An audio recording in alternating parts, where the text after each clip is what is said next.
going on, ladies and gentlemen? We have a special treat, a special extra point after dark with the Michigan gang back in the building. We got under the center, we got Michigan Mike donning the Denard Robinson. We also have, hold on a second. I got to make sure this went live. Yeah, I Yes, did. you are live. Oh, Yeah. it did. Oh, so we're live? Mm-hmm. Don't share that puppy, Mike. I got you. All right. Glad to have you all on board. We also have Tosha T. Sizzle.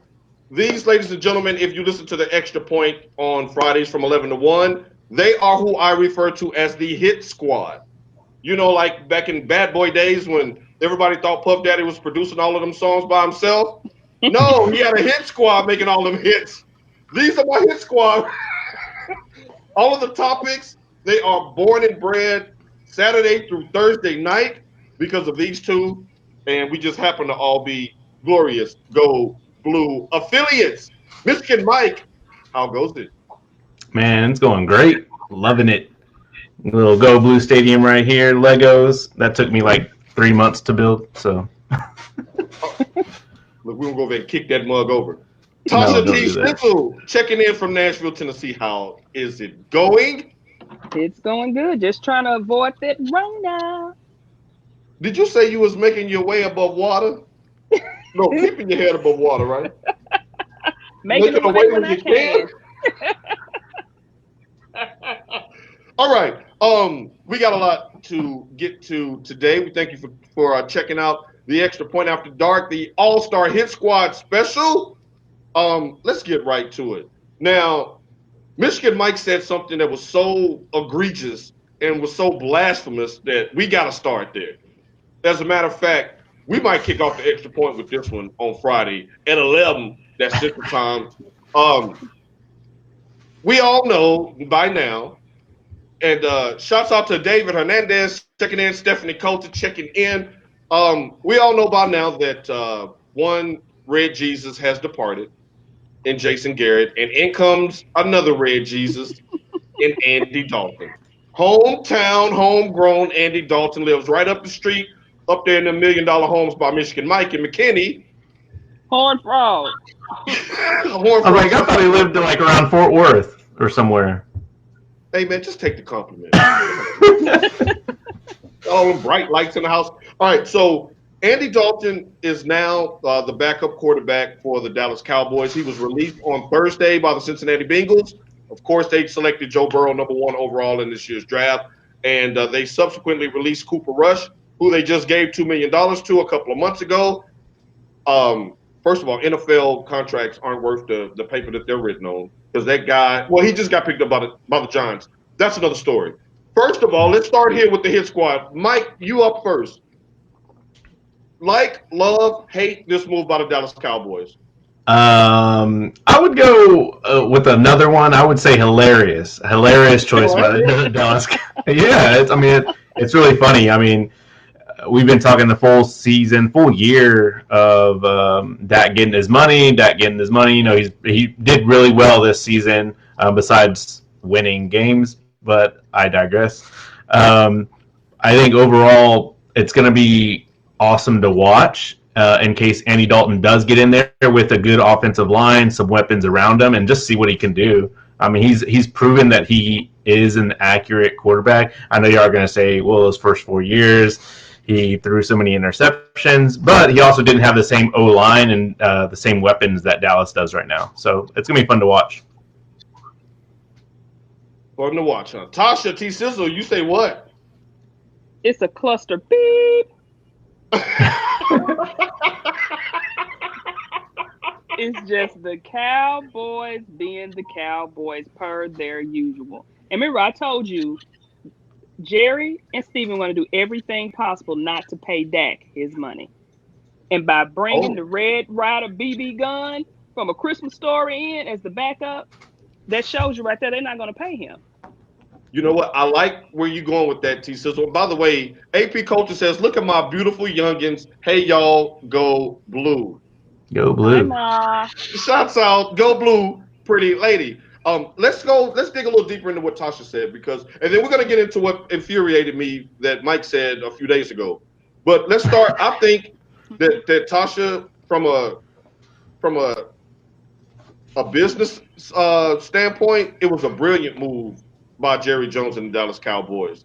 You got Dak Prescott holding your team hostage because we know that if Cooper Rush had to take that field at any point during the season, that's an L.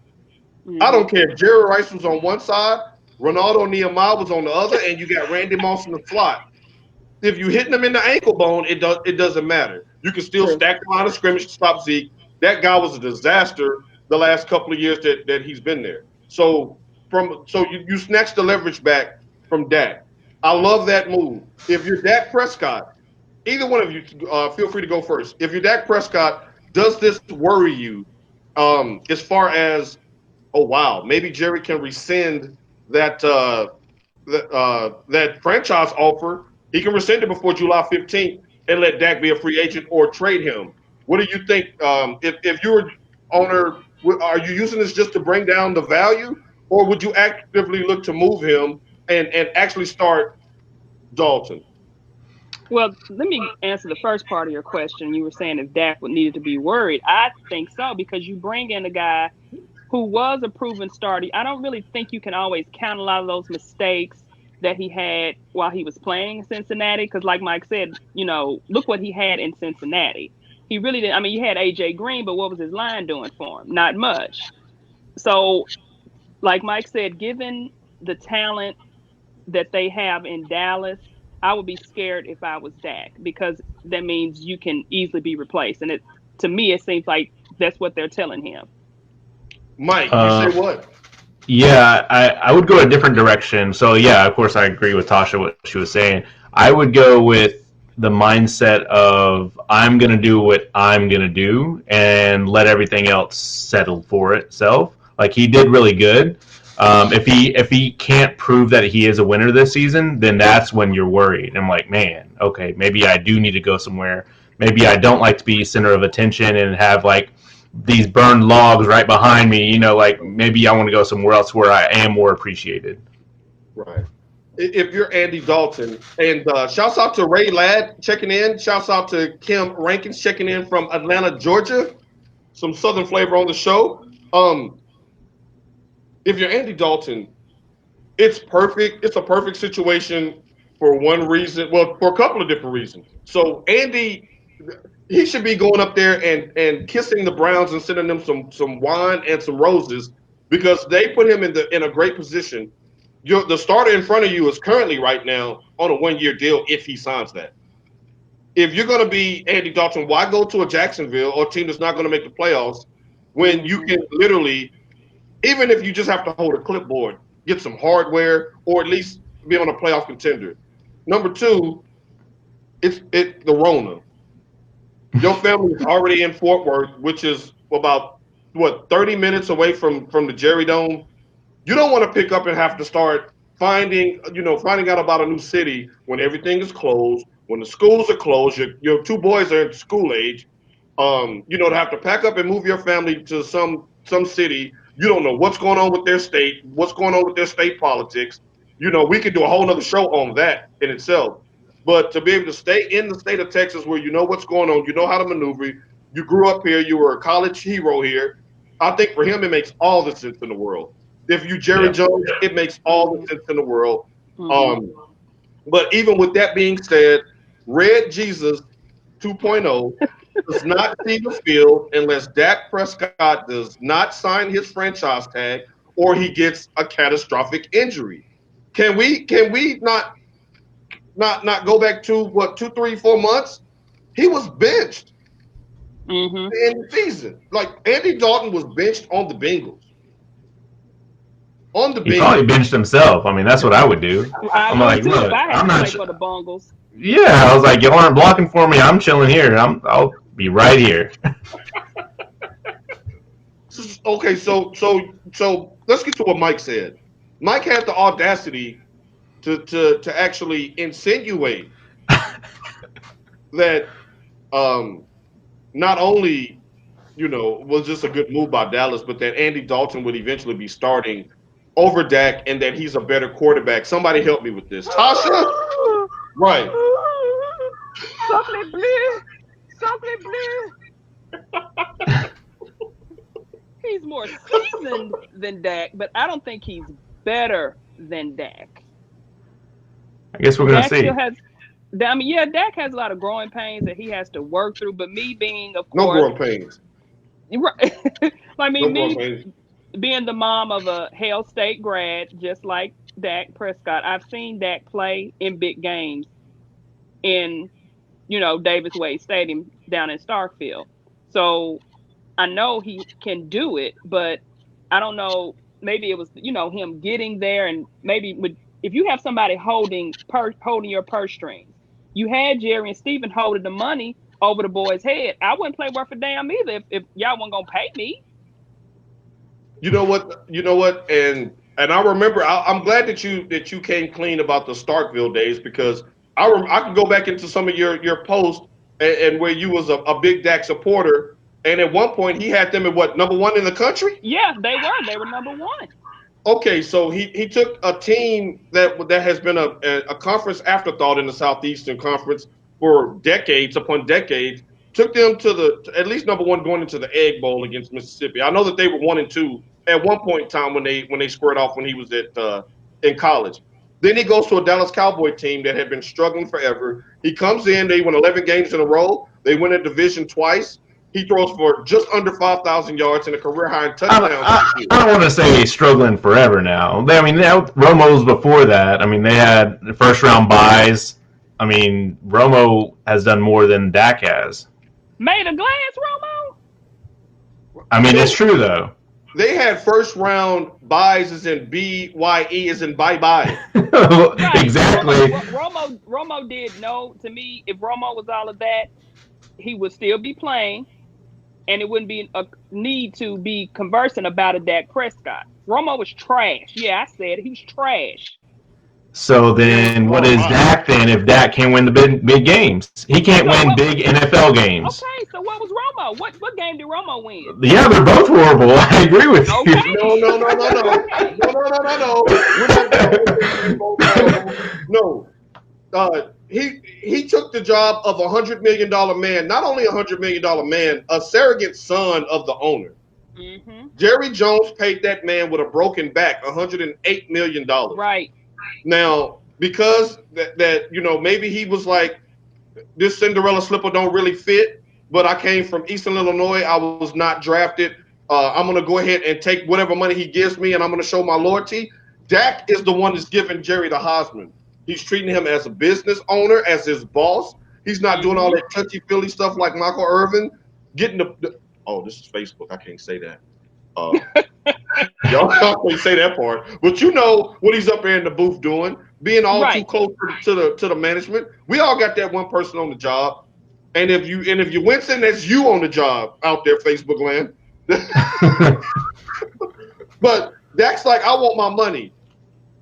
11 straight wins, rookie of the year, playoffs twice. I mean, the guy has been phenomenal. He's been durable. He had missed a start. He is not the reason the Cowboys did not win last year. It was that porous defense, and it was a horrible special teams unit. They went through kickers like a hot knife through butter. The kickers missed so many field goals that they signed 2 kickers this offseason, 2 quality kickers. So I don't think that was all on Dak. I think Dak is in a position to where they stalled him out so long, thinking that he was going to eventually flop and they could pay him bargain-based prices. Right. He betted himself and he won. He needs to get paid. Andy Dalton, I love the move for the Cowboys from a depth position because you're an Eagles fan. You know the importance of having a quality backup quarterback. Yeah. Right. And we'll get on Wentz next week. I'm not even going to get on Wentz today. But if you're Dak, now, okay, so we disagree there. We're going to digress there. We disagree with Mike on Dak's skill set. But if you're his agent right now, with the fact that now they can still implement their offense and going into the virtual offseason, and I believe that the NFL said the preseason is going to go on, and they're going to plan for it to go on with the regular dates and the regular season tomorrow. Those dates and games will be released tomorrow night on NFL Network. Do you tell Dak, okay, all right, now from what I'm hearing here on the streets here in Dallas, it's not so much about the money per year, it's the length of the contract. They want Dak to sign a long-term 5, 6 year deal, and Dak wants to sign like a 4 year deal. He wants to do like the NBA players, to where you can get more than one contract out of a CBA. You don't Mm-hmm. want to be stuck in so in 4 years, he's still in his prime. He's still, just knocking on 30's door where he can get another big payday. That's the way the millennials are doing it nowadays with these contracts. And Dallas is not so willing to go back to the negotiating table after what, 3 years really, because going into that last year, you want to make sure you got your quarterback locked up. Do you tell him to go ahead and take that extra year now with Red Jesus in the building? I would for sure. I think it's business at that point. I mean, like, what else are you? What else do you have right now? Let's do that. So, I would take the extra year. I mean, Scotty got screwed taking a long-term deal. So hey, Who did? Scotty. Scottie Pippen. Oh, what a beautiful way to segue. What a beautiful way to segue. Now, ladies and gentlemen, this past weekend was episode 5 and 6 of The Last Dance, the story of the 1997-98 Chicago Bulls that capped off a second three-peat, winning 6 in 8 years, and basically all of the things that led up to that team dismantling after that, the end of a dynasty. Mike thinks I'm being a little bit hard on Michael Jordan. My question. No, I don't think it's just you. I think it's America. Man, they're tearing him up, man. No. Yeah. First off, shouts out to my nephew Carter Paul Coulter. He said that he's won 40 games on his mat now. I love you, buddy. He said he's watching. Go. Where's my thumb? There we go. My overarching takeaway from this documentary so far, well, two of them. One is that everybody's story has been interesting, aside from Mike. These last two episodes was my favorite as far as Mike's story. It was more relatable to me, but Scotty's story was riveting. Jerry Krause's story, riveting. I didn't know that Phil Jackson was on that smack and crawling around on the beach like a lion, and Craig Hodges, which they skillfully omitted, him showing up to the White House in a dashiki. With a dashiki on. and then falling off the face of the earth. It's been riveting. So I think that the overall to Dennis Rodman, of course, as well. Has Michael Jordan ever had a good day? My contention after last week's shows was that he's only had 6 good days his entire life. That was his 6 championships. The day he won those 6 finals. If you let Mike tell it, everybody is like against him. It's like, right. I mean, I said it last week. Michael Jordan is the pettiest man on earth ever. Ever. He's Petty Riley. Petty LaBelle. But Mike, you said he was sensitive. That's what you said, Mike. Yeah, I mean, it seems like I agree with you, Paul. You were saying like it's almost like "woe is me," type of thing. Like you're watching it and you're like, man, like you're Michael Jordan. Like everyone looks up to you, but yet no one understands you. And like his dad had to come and talk to the media and being like, he's trying so hard to please everybody, but yet there's always something coming up. I mean, like you said, think about it. You grew up with a 2-parent home. Can't use that one. 2 loving parents from the footage that we saw that were actively involved in his life. The mama even called the daddy Mr. Jordan. So there was a structure, and I'm just saying that as, hey, Sasha, that's my niece. She's going doing big things. I'm gonna see her on the ESPYs carpet one day soon. Y'all heard it here first. And what were you doing with Joakim Noah? Where's his mask? That was old when she took that photo. I'm sorry. I'm gonna digress then. That was a nice picture though. So he had it looked like a good upbringing. It looked like that he had his coach didn't let him get on the varsity team as a sophomore, but he wound up having the best coaching throughout his entire basketball career. Mm-hmm. When you've gotten Dean Smith, When then you go to the pros and you get the Phil Jackson, Jerry Krause, for all of his of the devil that people are making him out to be. He built a championship team. The move to get rid of Oakley for Cartwright was a good move. The move to bring in Kerr when Paxton got a little over the hill, that was a good move. The move to draft Scottie Pippen and Horace Grant in the same draft, that was a good move.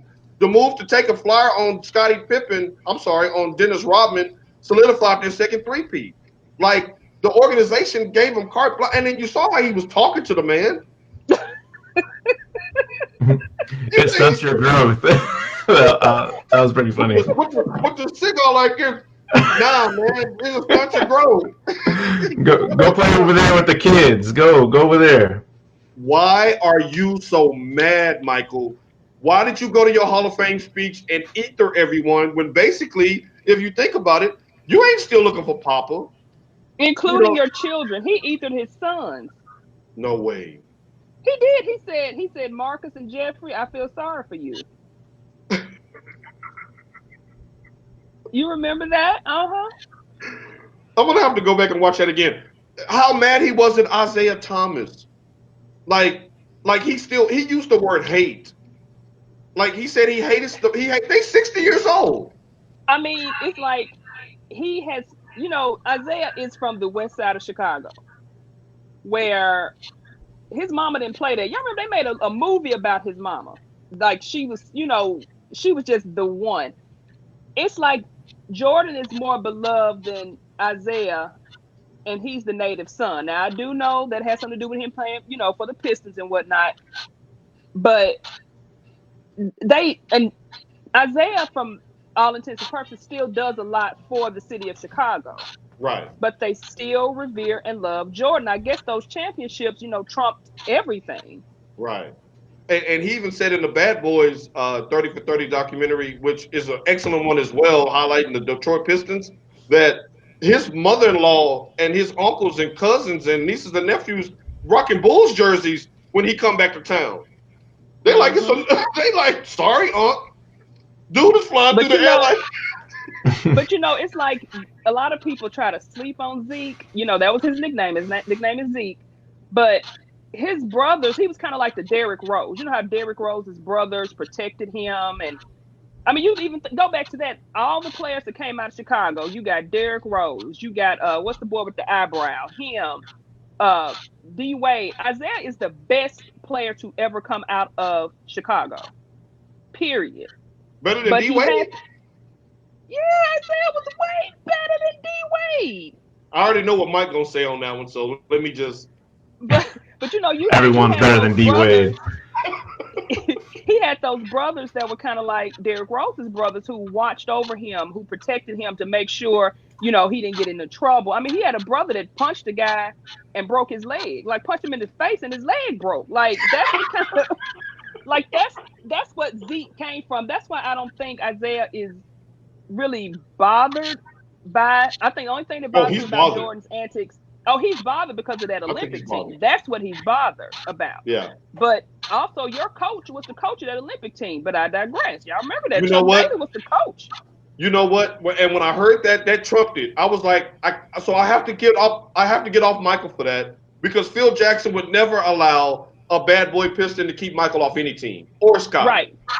Phil Jackson is not having it. They were all for one in that regard. I will give them that. Like, if as much as and I'm going to be fair here, let me backtrack though. Shouts out to Mike Wilbon, who tweeted yesterday an apology to Isaiah Thomas, because he was running around on First Take and every other show saying that like 9 or 10 players didn't want Zeke on that team, and then those players started reaching out to him and saying, no, it was like 1 or 2, Michael and Scotty. We can do the math. So he had to come out and issue an apology saying that he got it wrong. We know that Mike kept him off the team, I think it was a collective, and this is my theory. Bird was probably like, I really don't want him there, but I don't care. At that time, him and Magic were beefing. Remember that? They were beefing. Out. Right. So you had a Magic and a Michael who was like, beep this, beep. They didn't want him. But you have to look at the dynamics. And I'm just going to go on and say it. You had John Stockton, who, of course, I love John Stockton. John Stockton was not better than Isaiah Thomas. But you had to balance it out. You had Chris Mullins, Christian Laettner, and John Stockton, the only 3 white players on their team. And we all know Christian Laettner shouldn't have been there. That probably should have been Shaq's spot, but that's neither here nor there. It should have been Shaq, but Shaq can't shoot free throws. And Christian Laettner was a better college player than he was Shaq. A better college player. And we all know Chris Mullins was that one. Chris Mullins was just it. But I think it was a collective because, were you going to go against, you're going to risk losing a Magic and a Mike for one player, for Isaiah? Right. No. And I think it was a collective of people. And it's like, if you didn't bring Stockton, you weren't going to bring Malone. Because who was going to talk to Malone? He was corny. Who's going to talk to him? So you had to bring Stockton in to keep Malone there. Now, Mike, I'm about to give you the floor. And I want you, because you sat through a lot. I know the last couple of extra points, you sat through me just coming off the top rope on Mike and them. And here is your chance to defend your GOAT. What is it that you want people to understand that are piling on Michael at this time? The floor is yours. I'm honestly happy that he's using this as let's get my perspective out, and we can also disagree with that's your viewpoint. You're right, it is his viewpoint. So I think a lot of people are like, he shouldn't have said this about the earlier Bulls team about everyone doing cocaine, whatever. But that's what he's getting a lot of, no one really likes Mike back in these days because he would punch me in the face, or he would do this, he would call me out in practice, he would tell me no one to pass me the ball. I'm like, well, yeah, no one's going to give you the ball when you're not practicing how your star wants you to practice. Kobe did that too. We all saw that happen too. So I think it's good to watch. I think from what I hear, these next 2 episodes are going to be really good. Just about how the media did push him away, and he was just this ain't fun anymore. So, right now, I will say this: with episode 5 and 6, I softened up a little bit on Mike because at the time he just seemed so perfect, and in Tennessee there was no Memphis Grizzlies at the time. So we all had scattered out, had our own teams, just like it was no Titans. Everybody just had to go for broke, go get your own team. I was tired of Michael Jordan. Me personally, I was tired of it. I know my brother is probably watching right now. We watched those Knicks series, and he was a Knicks fan, and I was pulling for my brother's team to win. And so when Mike would beat him again, I'm like, well, damn, somebody in the West, please beat this guy. So it was more of me hating on his greatness. Because he was so far ahead of everybody. It was okay, we get it. Hulk Hogan's going to win WrestleMania, and Michael Jordan's going to win the NBA Finals. That was the 90s. Nobody's going to whoop either one of them. And everybody held him on this such a high pedestal that it just irked me. I was like, somebody please beat him, and nobody did. And to that, I give Mike credit. I do appreciate now him showing some of how that kind of started to weigh on him. One of the lines that he said that I really, really appreciated was that he said, yeah, people say that, they want to be like Mike for a day. Try to be me for a year. Yeah, when he was in that hotel room by himself, just relaxing, that said a lot. That said a lot. It humanized him to a point to where I was like, wow, maybe I was a little hard on him, because think about being the most recognizable face on the planet. Right. And all 3 of us, we can go into our recluse modes. You didn't hear us crying about no shelter at home. I'm like, okay, long as the cable on. Long as the internet's working. Right. Yeah, I was like, COVID's outside? What? Well, Mr. Stephanie said he was on that yak and he was a snitch. He did it again in this last episode, though. The snitching got to stop, Mike. And not Michael Hotto. They was drinking and smoking cigarettes at halftime. I was like, really? Right, he was like, right. But no, it was when he was like, oh, I know who wrote the Jordan rules, who was the source. It was Horace. So Horace was sitting right there. Yeah, he was like... Can you imagine Horace sitting there doing a documentary, and the cameraman is like, "So, about the Jordan Rules book, we talked to Michael, and he said that you were the source." He's like, "What?" And that's what he said. He was No, I like, ain't never. it wasn't me. We know it was you because Mike pulls no punches. We know it was you, but damn, Mike, it's been years. Right. That man holds a grudge. I said he is the pettiest man on earth. And Sasha, I don't even know if it was dry snitching. He pulled that snitching right out the washing machine. Didn't rinse off, didn't rinse off, didn't wring out. And he'll call you out in a minute. He doesn't care. He said the whole team was in one room. I bet you he had the Netflix producers invite him on just so they can be like, oh yeah, so by the way, right, you're getting thrown under the bus this episode. Let's get this lighting right so we can see these. Because you know Mike would do that too. He'd be like, gotcha. They hold on. They hitting that glass, the ice hitting that glass, clink clink clink. Mike he he got his legs crossed, his cigar out, his yak. But speaking of real comments, I think one thing that was good when he was talking about how he doesn't have a gambling problem. He's like, I'm not selling my Rolexes away and all this, and I was just like. And then he said, I have a competitive problem. I was like, well, at least you're admitting it. Like, he does have a competitive problem. He wants to compete on everything. Yeah. You could be doing the dishes. He's like, screw it over. I bet you I can do this faster than you. Like, everything. I mean, when you going at your security guy for throwing quarters, y'all throwing quarters against the wall, and Mike just had to beat that man. You know, the guy with the perm? Like, yeah. Well, he was like... Mike didn't want to come up off that 20, did he? No. Yeah, they should have fast forwarded to where how those sitcoms go the next day. Dude laying over there sweating out his suit like, Mike, come on, man. Like, I don't want to play no more. The song that came up, my family needs me. Like, nah, damn that. We gonna Earl, bring me them roller quarters. I got $10 worth right here. And my sister said he was wearing some no more drama boots. I don't know what those are. Is that Mary J. Blige? Those ankle boots that zip up on the side. King Kong Bundy wrestling boots. But I found it to be ironic that he was the celebrity mole when all of those teammates went out of their way over the years to not be like, Will Purdue wasn't on Ellen talking about, yeah, man, he punched me in the face too. And you know, and all those other guys, the stuff that they saw, they never flamed Michael Jordan. After all these years, we have to wait till a documentary to find out how bad of a teammate he was because his teammates protected him. He didn't even do the thing. Now, and I gotta say this. I just gotta say this. I'm sorry. Hearing him basically wilt under the pressure of the media constantly in his face, it makes me wonder what would have happened to him. What color would his eyeballs be in the social media era?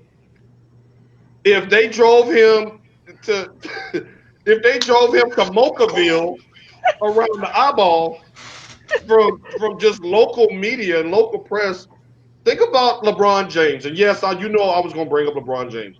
Of all of the scrutiny that he's gone through, especially after losing in 2011 to the Mavericks. I'm showing you some love, Mike. I'm throwing that out there. After losing in 2011 to the Mavericks, and then all of the scrutiny he's been under since, for him not to take any breaks, not to retire, for him to play through it, for him to continue to be graceful, for him to not shut up and dribble, for him to take on causes, for him to be kind of unapologetically him. For him to, and the thing is, I have no problem whatsoever with Michael Jordan not taking on social issues. Everybody's not cut for that. I think everybody has different strengths and weaknesses and has a grace for that. Like my sister's watching right now. My mama's watching right now. She has 3 kids. They're all 3 are different. My brother's the live and let live. If you want his advice, you're going to have to ask his advice because he's going to let you live your life. My sister, she'll be more of the confrontational type. She may be more of the freedom fighter. Me, I'm somewhere in the middle. I'm gonna let you live your life, but if you ask me, I'll give you my opinion. If you wrote out a statement and my mama had to read it, she'll know which child said it. So, and that doesn't make any of us better than the other. My sister's more of a freedom fighter than I am. I'm more of a intimate circle talk about that kind of stuff, not in front of a public camera. So I don't fault Michael Jordan for that. Sell your shoes, do what you got to do. But it really does make me applaud LeBron for being able to hold up after all these years of doing this and still be a functioning, like, top of the game type player. But that takes nothing away from Michael Jordan, and I hope the people, these sensitive people on Twitter, as far as that goes, to give Mike a pass for that, because that's not what he signed up for. He wanted to be a basketball player. Right. That's what he wanted to do, but it was almost kind of like when you knew what Jesse Helms stood for back in Right. those days, like when they played the clip and he was like, I bet they're not celebrating this in Mudville. Like that kind of just did something to me. And it's almost making you think like Mike had a lot of power, but was Mike at that time thinking, they won't even listen to me? Like, I mean, I wonder if Mike had came out and endorsed the other guy, would that have made a difference? Like if it's in you, it's in you. True, but if it's not in you, it's not in you, and you Right. can be, so like, you know, um, I don't know that's a tricky situation. Remember where he grew up in North Carolina. He may not have wanted that smoke, that blowback. He may just like literally says, I just want to be the best basketball player in the world. And he said out of his own mouth, hell, he's snitching on everybody else. We believe that. I'll believe him when he says, hey, I try to lead by example as far as Hmm. hard work, dedication, trying to be the best you can be to achieve your goals. If you with that, then follow me. All the other stuff, if you're not with that, then find another role model, because that's not really what I signed up for. I can respect that. Like, And I and can I respect do. there's enough people out there to go around for him not to carry the weight of Hmm. everybody. And I do respect the fact that even now, even though some of them don't need to be hired with the Hornets, but with his company, with the Jordan brand, he does employ. It's like 50% black people. He does employ the top notch black people. So I don't necessarily think Mike. People say Mike turned his back on us. I don't really think Mike did that because he does help. Mike does a lot because a lot of times it's like people will do things and they don't want the recognition. Right. So And but he wanted also to be Mike. recognized for winning. Right. And then like Mike did also give money to the NAACP, but then turn around and gave money to a police fund. He's straddling the fence because that's all. I think that's always going to be Mike. And he wants his brand to be universal, and that's Hmm. his right to do that. Right. And that doesn't make LeBron better than him as a basketball player. It just shows a different level of respect that I have for LeBron as far as being able to handle the media scrutiny and still be kind of graceful. Now, when his documentary comes out in 10 years, you may have James Jones and them talking about, man, dude, I couldn't stand playing with him. And then maybe there you go with that. Is there anything, Mike, that LeBron can do in the rest of his winding career that could ever even put him in the same stratosphere as Michael Jordan in your eyes? I would say maybe off the basketball court. I think he's doing everything that he can as far as his talents. I think he has to tackle it a different way and being like, okay, well, if MJ was perceived as a bad teammate, maybe I can just be that happy, like everyone loves LeBron. Like I follow him. I even told you this. Like I'm a fan of LeBron. Even when he was on Miami, I'm like, damn, you know. But he's just a cool dad, a cool, athlete to watch. He made his own school. Like he's doing a lot of things for the Hmm. community. That's like, man, this guy is not just a trendsetter, but he's setting that bar really high of not just Hmm. an athlete. So Right, but I honestly think though that if he wants to change any of the minds of the people who had Jordan picked as the GOAT, you're gonna have to pass Kareem in points, and you're gonna need a couple of more rings. Because I'm going horse on the extra point, trying to figure out ways to get LeBron up there, and ain't gonna happen, Michael, man. Ain't gonna happen. like, No, it's not. You think that man has been to 9 finals, 9, and how many he won? What, 3? How many has he won? 3. 3. Been to the Well, hell, finals. if you take KD off the look here I go with the hypothetical. I'm being Well, there's a 3 this season. Well, 2 plus 2 and carry the 7. What? Jason Terry wouldn't have put that championship tattoo on his leg before the finals started.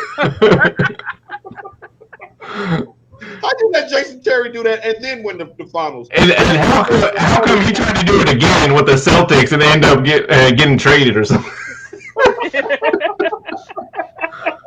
Yeah, that boy's dumb.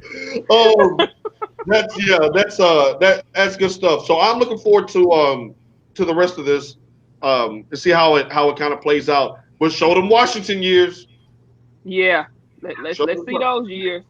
Can you imagine what Mike's stats would have been like had he not been smoking Swisher Sweets during halftime and drinking beer on the golf course on his off days? Yeah, I'm waiting for Rip Hamilton to come up with those stories from those Wizard days. Right.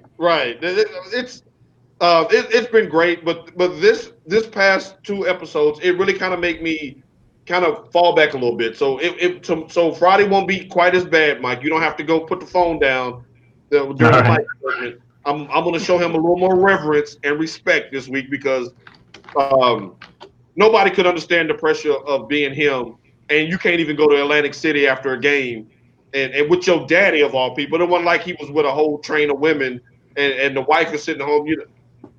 Well, we're gonna digress on that.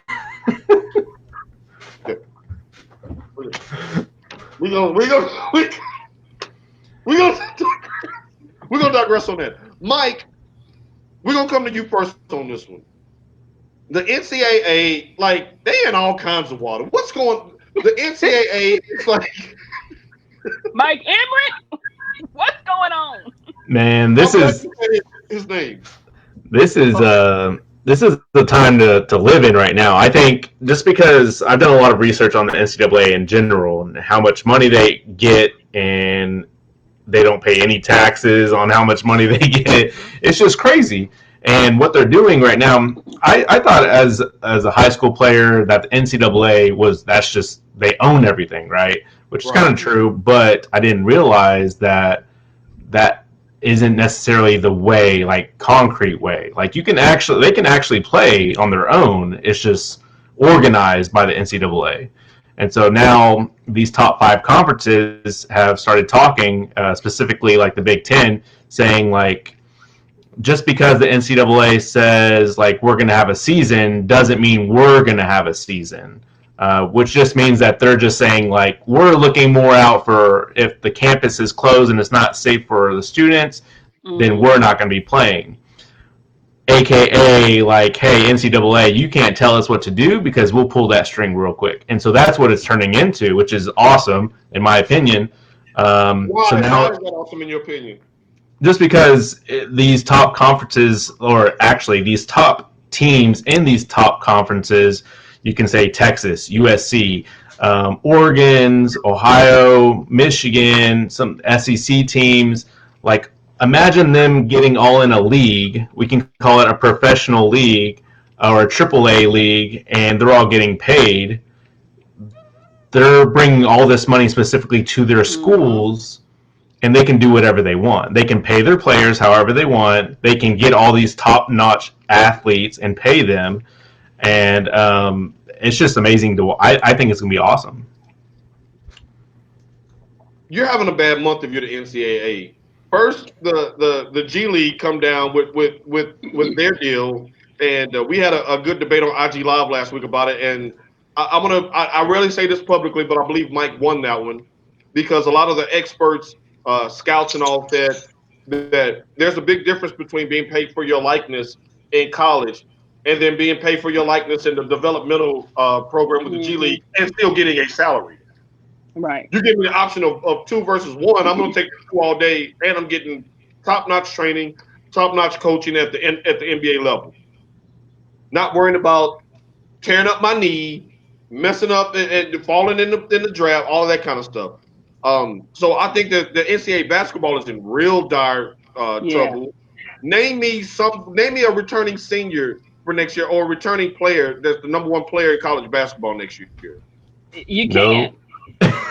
You can't. Because the names that we hear about, the LaMelo Balls, the James Wiseman, the Bronny James, they're not going to college. No. They're going to go right in there and play with the pros. Although I think if there was one coach that can navigate that, I think it is Juwan Howard, because he does have the pipeline to those players. He can get LeBron on a FaceTime with a recruit. He can have LeBron say, "Hey, look, if you're going to go to college, this guy's a championship assistant coach for the Heat. This guy played in college. He played in the league. He understands. We know by the scandal that he got paid in college. He know how to chuck off a little something under the table to these kids." Hey. And well, look, they all pro. Look, what did you say? Those banners got unfurled. Unfurl them. Get them out of the bottom of Schembechler Hall. Ain't back up in the Chrysler Arena. So I think Michigan basketball can actually like climb to the top with that, because we have a national brand, and that block M is just as iconic as the Nike swoosh sign. When you see the block M, somebody's going to say "Go Blue." Mike, remember the Texas State Fair? Yep. Yes. Between two non-Big Ten teams, we stroll up in there with Michigan garb on, and we get a gazillion Go Blues. So and the woman that tried to check us and ask us, "What were y'all not playing? Or y'all not playing down here this weekend?" Remember that? Right, and look, if Sasha, thank God Sasha is on here, so I ain't gonna say what you did to the lady. But me and Mike had to run to another ticket booth to get our turkey tokens. Yeah, you might want to focus on your game because y'all losing right now. So. Okay. Ooh, and we won that week. So I think the NCAA with that, and now with but do you think logistically the Power 5 football teams can pull away from the NCAA? It seems like there's so much other stuff entangled in there to make that impossible. No. Well, yeah. What like, Go ahead, like Tosha. Mike said. I'm sorry, Mike. I'm gonna pick back off of what Mike said. You think the NCAA wants the season to go on because I said Mark Emmert and the boys in Indianapolis want that money. And you think if the top 5 conferences look at the last 5 years, where have all the national champions come from? They're from the top 5 conferences. They're not come from the Mountain West or anything like that. Right. If those conferences get together and say, "Hey, we're not doing this," like Mike said, the students are not even here. Why are we trying to play football? Why are we endangering? Y'all said they're student athletes, so that means they're students first. Right. Why are you all endangering, these athletes for profit? Right. So if you don't have the top talent out there playing, nobody's going to come and see. I mean, come on, y'all. How many games do we really watch that are not top 5 conference when you're watching football? If you're playing while Michigan is playing, I don't give a damn if you're top 2. And if you're playing BYU, you know how we get down. But that's our university. Right. So of course, we're going to watch that. But I think if the top 5 conferences just say, "Hey, we're not doing this," the NCAA. I think the top 5 conferences are more powerful than the NCAA. Right. I think it's going to have to be a collaboration of the two. So, like, not every team, not every top 5 program can join this elite football program that they're going to be doing. So, an example would be like a Northwestern or Rutgers. Like, they can't get enough money just based off of their football programs to compete at this high level with the Alabamas, the Tennessees, things like that, Penn State, that can just play football and have a mediocre season and get all this revenue coming in. I think it's going to be awesome to witness, because essentially what we're doing is taking like the top 5 of the top 5, all in from these different ones, and then bringing them down and having like an AFC and an NFC, and then going through a Super Bowl type playoff matchup. That would be nice. Okay, one word answer. You got something, Tosha? No, I was gonna. That's pretty dope. I'm still in that. The spoon. Where's the one word answer to close this segment? Will there be college football come September, Tosha? Oh, I'm gonna say yeah. I'm gonna say yeah. Mike, Definitely. I'm gonna say yeah because I think the SEC is gonna do it regardless. I think they're gonna secede from the union. Is Mike Slab? No, Mike Slab died. I'm sorry. Rest in peace. Who's the commissioner of the SEC? Get him on The this next SEC line. gonna do it regardless. The players are gonna want to play. The coaches gonna want to coach. They like forget it. We'll just play conference games then. I think that they'll figure it out. And if it goes to court, so be it. I think that they will take the NCAA to court, or the NCAA would have to take them to court to keep them off the field. I think that the SEC will play, and I think the Big Ten will follow suit shortly thereafter. Any play that's made, I think the SEC will do it first, and then the Big Ten will slide in right behind them because they have the resources to do the same thing. Really, if you really think about it. They have more revenue. As we do every extra point after dark, we like to close with a little Michigan because the hit squad is go blued up. So I got a question for my esteemed producer extraordinaires. Today, the people want to know what your most fondest in-person Michigan athletic experience has been to date. We'll start with you, Tosha. It's funny. It didn't happen on the field. It's when. Now wait a minute. This is a kid show. My nephew's watching.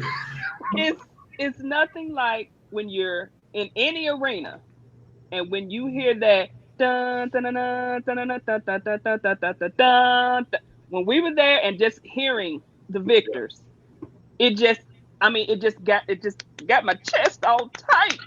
It just to hear the band, we're used to a different style of band, but to hear the victors being played, it's just like, oh my God. It just did something. Like, I'm choked up. I'm all verklempt. Talk amongst yourselves. Mike, you got a tough act to follow. What's yours, man? Man, I was going to go with Under the Lights, the first one, and just a crazy ending. I thought, halfway through it, Notre Dame had our number through most of the first half. All the way through it. Through the third quarter, and then fourth quarter, we came out. But then just that, last second pass towards the corner, being right there was pretty crazy. But I'm going to go with the first basketball game that I've ever been to. And Paul, you and I were there against Kansas. Oh, and Kansas was putting their Big 12 hands on us. And we kind of talked about it, and we were saying, man, like the only thing that can beat us in this tournament is like big men down low. And so they were manning us up just through the whole way in the paint. And then all of a sudden they stopped, or we started maneuvering, and Trey hit that three on him. Hit that three in that corner. But man, that was over. That three was so magnificent because Kansas was giving it to us, the fans. Yes. There was this couple, and his lady friend she was ready for Sunday after that. Most of that game, and it was similar to Under the Lights 1. We were behind the whole game. Texting me, or you texted me afterwards to tell me about it. Yeah, she was giving it, and I was sitting there like this. I was but when he was though. I was done though. But when what's the kid's name that wound up smoking marijuana and getting kicked out of Michigan? The white kid, number 4. I can't think of his name. I know you're talking about. Oh, because he wound up being a monster in the Final Four. McGarry or whatever. McGarry, Mitch McGarry. There you go, Mike. Mitch McGarry. But then when Mitch McGarry set that screen, though, that was the screen set around the world. He set that screen and gave Trey just enough time to launch that three, and that was amazing. Mine is going to be, and that was a good one, Mike. I don't know how that one beats Under the Lights 1 because you got on a Denard jersey, for goodness sakes. Can you get 16 in the camera? Lean back, Mike. Lean back with it. There you go. Shoelaces.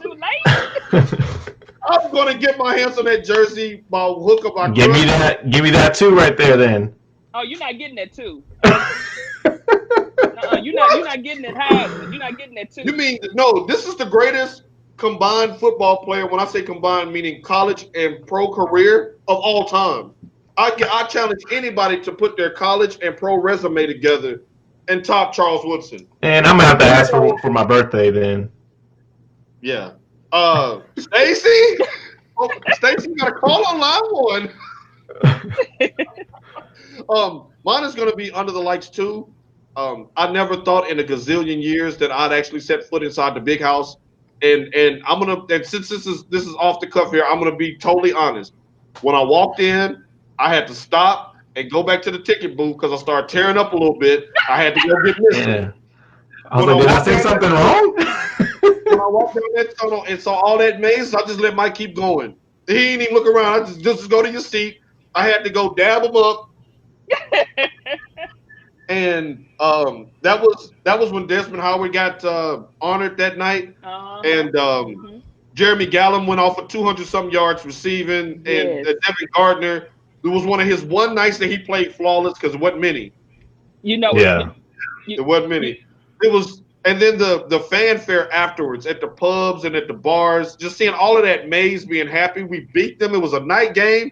They was playing the Funky Chicken when Notre Dame left because they were ending the rivalry. It was just awesome. We could go on a whole show about Michigan moments as well. But Charles undefeated against Ohio State. Heisman Trophy winner, undefeated regular season. And the rose in his mouth that year. They went to the Rose Bowl after they beat the FIs. Rose Bowl, national champion. And then he goes to be Defensive Player of the Year, gets a Super Bowl ring with Green Bay. So I just wanted to finish on that because I know there's some Ohio people out there lurking in the bushes. Come on out in the bushes. We see y'all. Ladies and gentlemen, I thank you all for joining the Extra Point After Dark. This has been a pleasure, y'all. We moved mountains to find a way to get 3 people online at the same time, and now that we figured it out, y'all are in trouble. Trouble. Y'all in trouble? Y'all want to sign off? No. Yeah. I was waiting for Tosha. She's usually. See, Mike did that last week. I was like, and he was like. We'll go ahead and sign off. Everybody just be safe. Whatever your policies are in your state, do what you need to do. Wear your mask, wear your gloves. Quit coughing on people, quit sneezing on people, and wash your damn hands, people. Did she say wash your ass? Yeah, that's what she said. No, that's what she said. And for all you Texas people, make sure you go out and about. No, just kidding.